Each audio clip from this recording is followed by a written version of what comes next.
Kids, where are you? It's time for all the art to tell stories.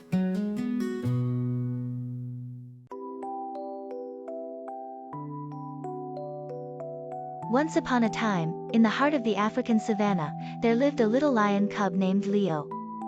Leo wasn't just any lion cub, he had a magical mane that shimmered in colors of gold and silver, especially when he did something kind for others.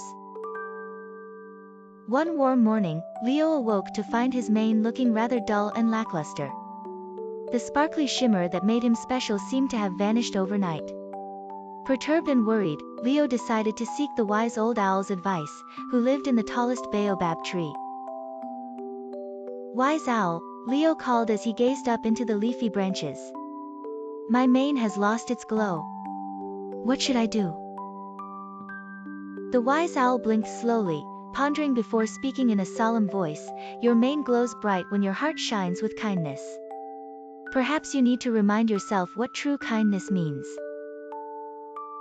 Leo set out on a journey to rediscover kindness and reignite his magical mane. Wandering through the golden grasses, Leo came across a narrow path where an ant was struggling to climb a tall stalk of grass. It looked exhausted and anxious. "Hello, little ant," said Leo, his voice gentle and encouraging. "Need some help to reach the top?" "Why, yes," the ant replied, relieved. With a careful swoop of his paw, Leo scooped up the small creature and gently placed it atop the grassy stalk. The ant waved its tiny legs in joy, grateful for the lift. Leo noticed a faint shimmer beginning to return to his mane. Encouraged by this, he continued his journey. Near a cool pond, Leo discovered a pair of birds with injured wings. They were chirping sadly, unable to fly. Leo's heart melted at the sight, and he decided to help them heal. "I'll take care of you," he promised, fetching soft leaves and petals to fashion small nests for them to rest in. Day by day, Leo cared for them, bringing drops of water and tiny seeds. As the sun set each evening, Leo's mane gleamed a little brighter, slowly regaining its former glory. The birds eventually healed and chirped joyfully, thanking Leo for his compassion. By the time Leo returned to his pride, his mane was more radiant than ever. He realized that the true magic lay not in looking powerful but in being compassionate. His family cheered and danced around him, amazed by the marvelous glow of his mane. Leo had learnt a valuable lesson, that true strength and beauty came from kindness and helping those in need. And so, Leo became known as the lion with the shining mane, a reminder to all that magic exists in acts of kindness. And he lived promising to let his heart guide him, helping everyone like the true king of kindness he was meant to be.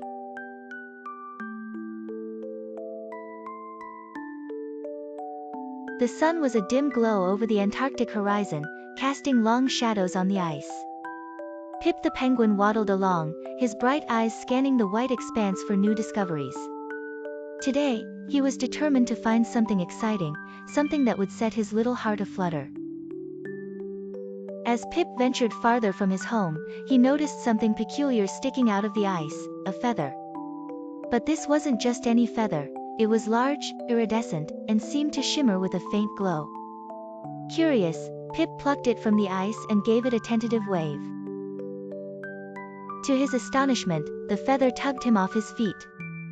Pip giggled with delight as he floated upwards, the ice receding below him.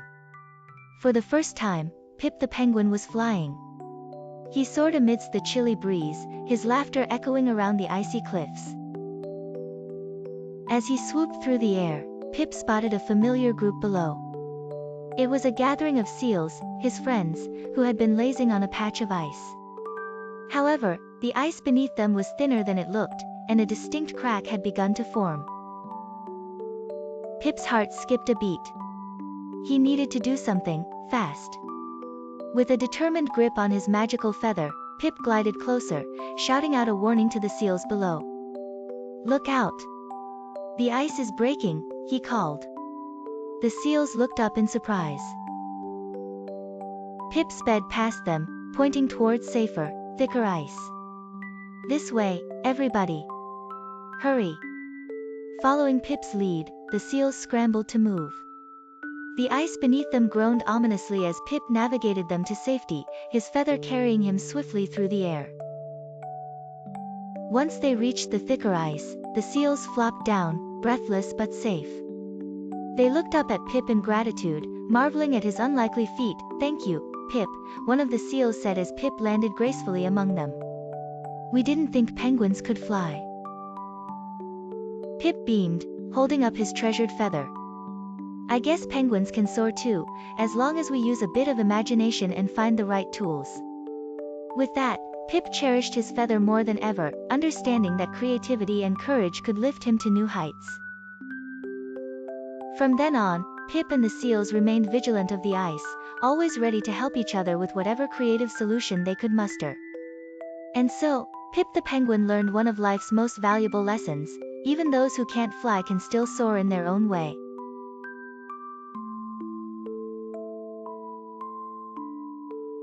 Once upon a time, in a quaint little village, there lived a fluffy, white cat named Koko. Koko was no ordinary cat.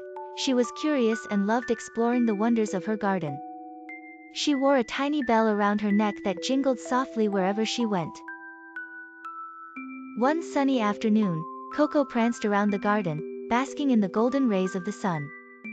Her bright green eyes sparkled with curiosity as she discovered a new addition, a beautiful blue flower that had bloomed overnight. Koko tiptoed towards the flower, her tail twitching with excitement. She raised a paw and ever so gently touched the soft petal. To her astonishment, the flower began to sing. A sweet, melodious tune filled the air, like a lullaby that the breeze carried through the garden. "Oh, how magical!" Koko purred with delight, her whiskers twitching in rhythm to the melody. She couldn't wait to share this enchanting discovery. Koko thought of her friend Harry, the hedgehog, who lived next door. Harry was often lonely and felt left out because he was shy and a bit prickly. Koko dashed over to his cozy little home under the old oak tree. "Harry, oh Harry! You must come see the magical flower in my garden," Koko called out excitedly. Harry peeked out, his curious eyes meeting Koko's. "A singing flower, you say?" he asked, his voice filled with wonder. Although shy, Harry's curiosity was piqued. Koko led him to the garden and gently pushed him forward. "Go on, Harry," she encouraged. "Touch the flower." With a little hesitation, Harry reached out one of his tiny paws and touched the flower petal, just as Koko had done. The song began again, filling the garden with its cheerful melody. Harry's face lit up with a smile as wide as a rainbow. The music seemed to seep into his heart, warming him from its cold solitude. He found himself swaying to the tune, his shyness melting away. The two friends sat together, swathed in the flower's sweet harmonies. Koko noticed that every time Harry smiled, the flower sang even louder, as if it was joining in their shared joy. And so, the garden became a place of laughter and music, where Harry learned the magic of friendship and joy. From that day on, every touch of the flower was followed by a melody that healed sadness and loneliness. Koko's curiosity had not only uncovered a magical flower but also blossomed a beautiful friendship that grew stronger with each note. The village soon knew about the wonders of Koko's garden, where hearts were healed by a cat's curiosity and a flower's song. And whenever the villagers felt a little blue, they would tiptoe into Koko's garden, touch the blue flower, and let the melodies remind them of the simple joys of curiosity and friendship.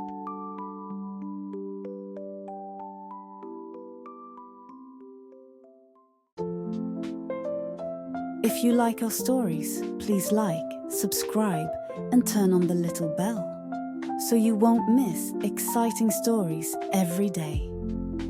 You are also welcome to share it with family and friends to listen to the story together.